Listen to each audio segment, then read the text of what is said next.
ہوا، کلب اور کیمرے کا ہوا، پریس کلب کی توسط سے ہمیشہ بھرپور کردار ادا کیا ہے. آج پھر آپ کو یقین دلاتے ہیں اقتدار کا کلب اور کیمرے کا ہر مزدور انشاءاللہ الفت فاؤنڈیشن کے ساتھ شانہ بشانہ کھڑا رہے گا. میں یہ بھی سمجھتا ہوں کہ پاکستان کے اندر رضاکاروں کی کوئی کمی نہیں ہے، صرف ان کو لیڈ کرنے کی ضرورت ہے. اگر پراپر طریقے سے ان کو لیڈ کیا جائے تو یقیناً یہ جو پاکستان کے غریب غربا لوگ ہیں، متوسط طبقے کے لوگ ہیں، جو دیانتی دار لوگ ہیں اور بہت سے ایسے لوگ ہیں، یقیناً اس مہنگائی کے دور میں، اس مہنگائی کے دور میں ان کا گھر کا بجٹ تو کیا مہینے کا بجٹ کیا 10 دن کا بجٹ نہیں بنتا ہے. سوچنے کا مقام ہے ہم سب کے لیے جو کروڑوں روپے کما رہے ہیں، لاکھوں کما رہے ہیں، وہ بھی اس وقت اللہ کی مشہوری کر رہے ہیں. وہ کہہ رہے ہیں ہمارے پاس کچھ نہیں ہے، حالات بہت خراب ہے، کاروبار نہیں ہے. شکر الحمدللہ کرنا چاہیے اور ان لوگوں پر نظر رکھنی چاہیے اپنے ارد گرد. کیا ہمارا کوئی پڑوسی، کوئی ہمارا عزیز و اقارب، کوئی ہمارا مالدار کیا وہ رات کو کھانا کھا رہا ہے کہ نہیں کھا رہا ہے؟ یقیناً ہم سے یہ ضرور پوچھ گچھ ہوگی. میں اسی کے ساتھ ساتھ اپنی جہاں کی کمیونٹی کے لوگ بیٹھے ہوئے ہیں، آپ سب اس نظر رکھنے والے ہیں، میں آپ سے یہ کہوں گا خدا را اس ملک کو بہتری کی طرف لانے کے لیے ہمیں خود سوچنا ہوگا. کب تک ہم لوگ زندہ باد مردہ باد کی بات کرتے رہیں گے؟ کب تک ہم لوگ زندہ باد مردہ باد کی بات کرتے رہیں گے؟ تو اس لیے ہمیں خود سوچنا چاہیے کہ کون لوگ پاکستان کے عوام کے لیے، پاکستانیوں کے لیے، عام طبقے کے لیے سوچ رہے ہیں اور کون لوگ صرف اشرافیہ کے لیے سوچ رہے ہیں. اور اشرافیہ میں کتنے لوگ ہیں؟ میرے خیال سے پاکستان میں بہت زیادہ ہوں گے، 2-3 ہزار لوگ ہیں، اس سے زیادہ نہیں ہے. یہ 23 کروڑ عوام پر ایوی ہے، ہم کو میں ڈبوڑ کے رکھا ہوا ہے. تو اس لیے ہمیں خود اپنے گھرانوں میں جاننا ہوگا، ہمیں خود دیکھنا ہوگا ہمارے لیے، ہمارے کل کے لیے. یقیناً جہاں پر کافی لوگ 50 سال سے زیادہ ہے، میری 50 سال کے قریب ہے، یقیناً ہم اپنا گزار چکے ہیں، اپنی اننگز گزار چکے ہیں. آنے والے کل، آنے والے مستقبل کے لیے ہمیں سوچنا ہوگا. Thank you very much. تو بہت سارے ایسے پروگرامز آ جاتے ہیں جب میں اسٹیج پر ہوتا ہوں تو میرے ہی ساتھی جب ان کو دعوت دیتا ہوں تو میں ساتھ سن رہا ہوتا ہوں کہ ہاں ٹھیک ہے، یہ میری جو دل کی بھڑاس ہے وہ جاری ہے، لیکن میرے ہاتھ بندھے ہوتے ہیں. تو بہت شکریہ ہارون بھائی. اگلی شخصیت کو بلانے سے پہلے ہمیں بہت سی شخصیات اس ہال میں موجود ہیں. اسپیشلی میں ذکر کروں گا خدمت فاؤنڈیشن ہری پور کے پریزیڈنٹ ہیں قاضی وجاہت صاحب، مانسیرا کے پریزیڈنٹ ہیں ملک کامران صاحب، اور دیگر کو بھی میں ویلکم کروں گا. ادریس اوان ایڈوکیٹ صاحب بھی ہمارے درمیان موجود ہیں.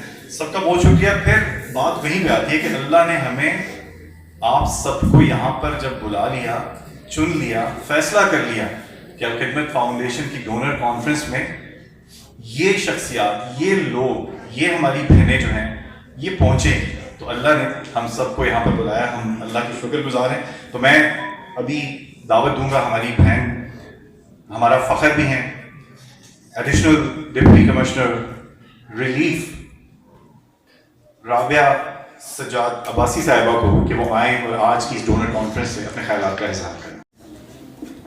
صلی اللہ رسول کریم. قوم بعد اعوذ باللہ من الشیطان الرجیم بسم اللہ الرحمن الرحیم. السلام علیکم to all of you.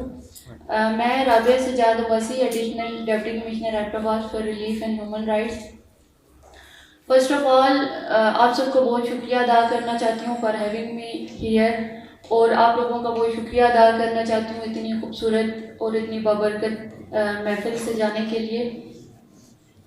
Al-Khidmat foundation کے شکریہ ادا کرتی ہوں مجھے یہاں پہ مدعو کرنے کے لیے اور اظہار خیال کی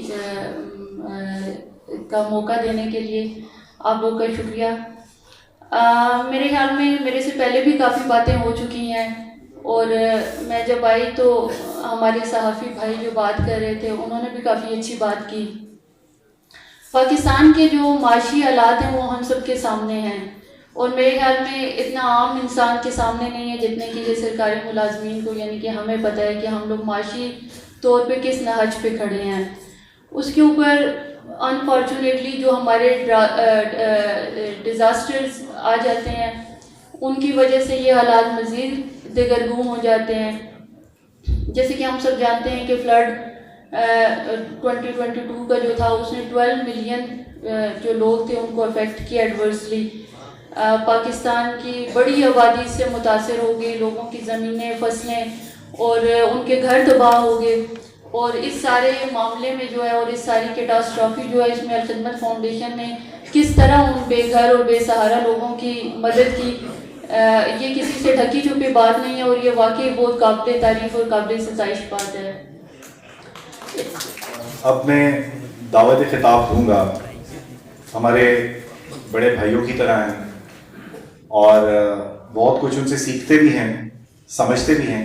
پولیٹیکل اینڈ سوشل ایکٹیوسٹ ان کا ایک تعارف ضرور ہے, لیکن ہمیشہ بھائیوں کی طرح ہر ایک کے ساتھ ان کا سلسلہ رہا.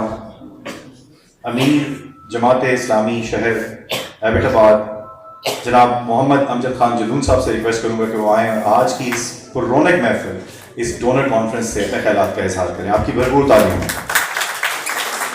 کریم بسم اللہ الرحمن الرحیم. آج کفالت یتامہ کے اس پروگرام میں مجھے یوں محسوس ہو رہا ہے کہ میرے لیے جیسے ایک عید کا دن ہے.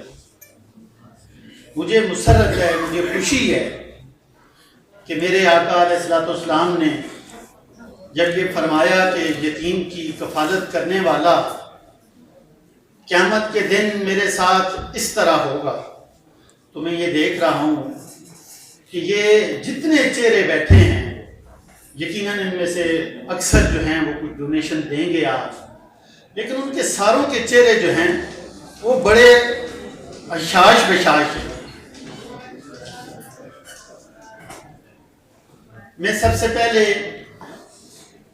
آج کے اس مہمان خصوصی ہماری تقریب کے جناب میجر جنرل عابد لطیف صاحب کا انتہائی مشکور ہوں کہ وہ اپنی مصروفیات سے وقت نکال کے ہماری اس مجلس میں, اس پروگرام میں تشریف لائے. یہ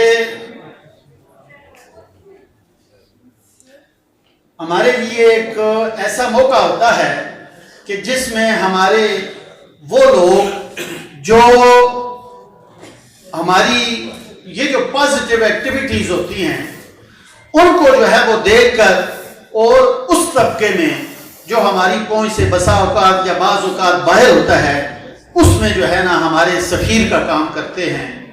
ابھی ایک تھیلیسیمیا کا یہ ایک پروگرام شروع کر رہے ہیں اور اس میں انہوں نے الخدمت پہ ٹرسٹ کیا ہے اور انشاءاللہ تعالی الخدمت بھی ان کو اس کا ایک اچھا مناسب رسپانس دے گی. میں ایک دفعہ پھر جناب اپنی بہن رابعہ صاحبہ کا اور میجر جنرل عابد لطیف صاحب کا انتہائی مشکور ہوں کہ وہ ہمارے ساتھ ہمارے پاس آئے اور ہماری حوصلہ افزائی کی. میں تقریر نہیں, یہ کل پرسوں ہی کی بات ہے, میں ٹی وی پہ دیکھ رہا تھا, عورت مارچ کے نام سے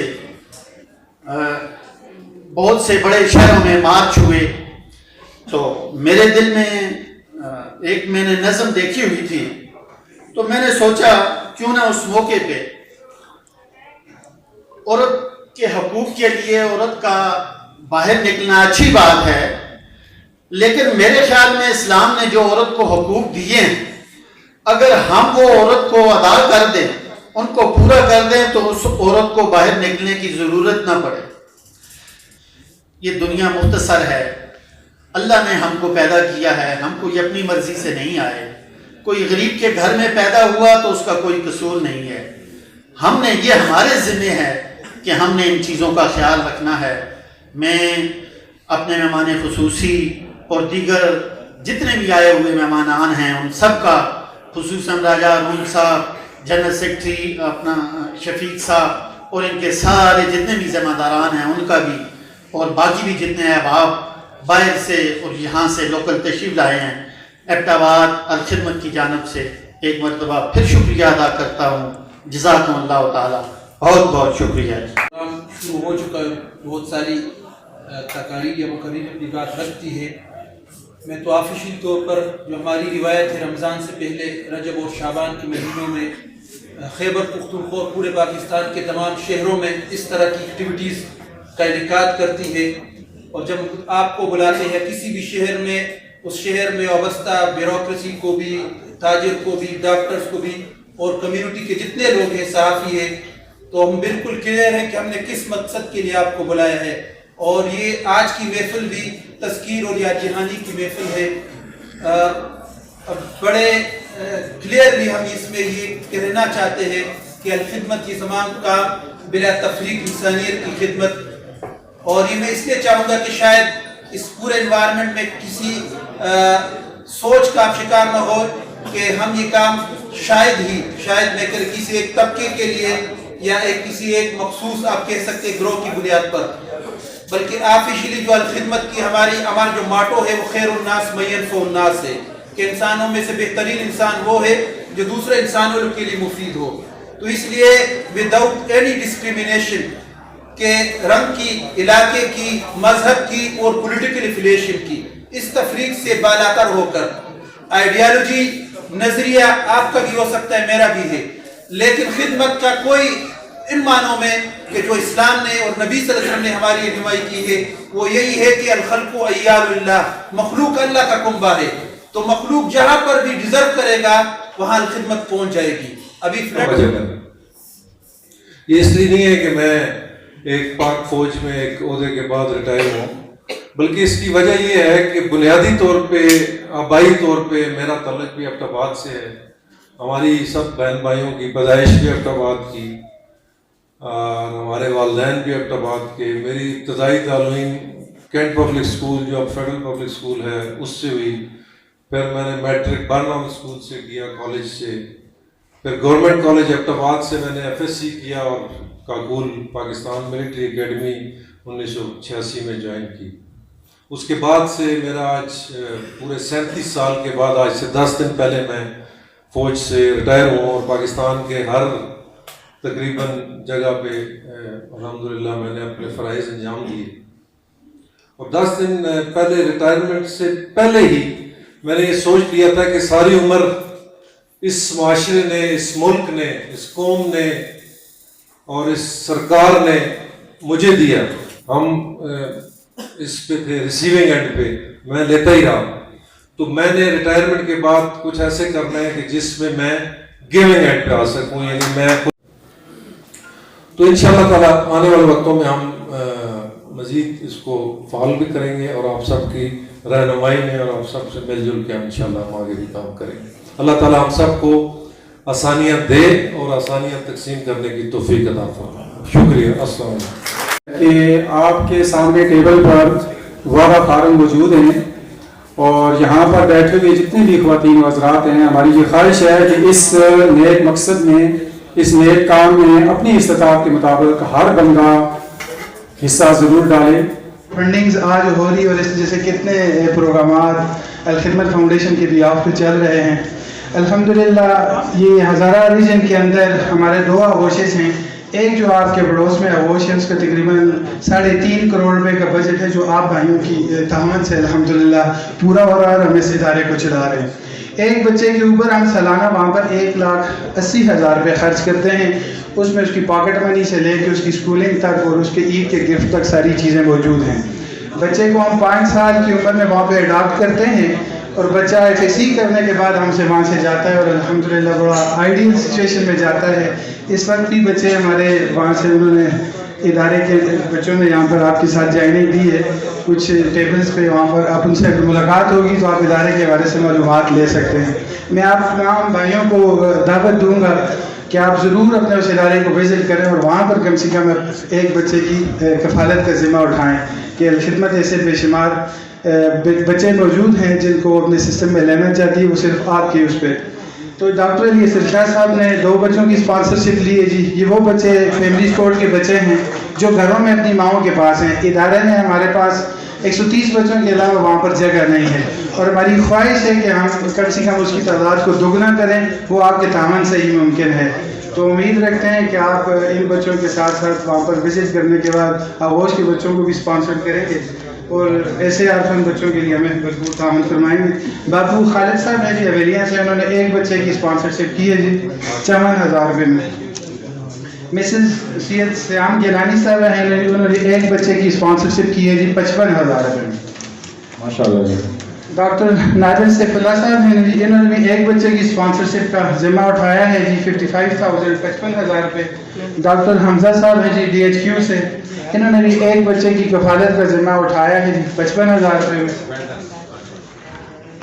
سردار طارق عزیز صاحب جنہوں نے الحمدللہ 10 مرلہ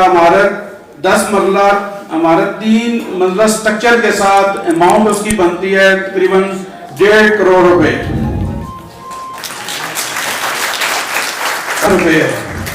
اور میں ریکویسٹ کرتا ہوں اپنے سینئر احسان اللہ یاسر صاحب سے کہ وہ سٹیج پہ تشریف لائیں. جی طارق عزیز صاحب آپ خود بتا دیں.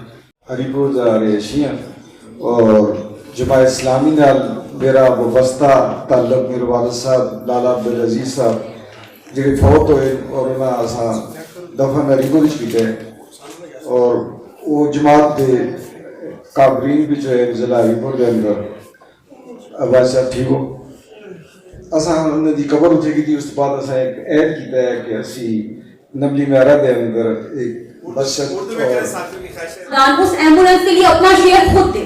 جس طریقے یتیم بچوں کی کفالت کے لیے آپ لوگوں نے اسٹیپ لیا تھا, اس لیے اپنے ہی علاقے کی ضرورت کے لیے بھی ایک قدم اٹھائیں. Thank you.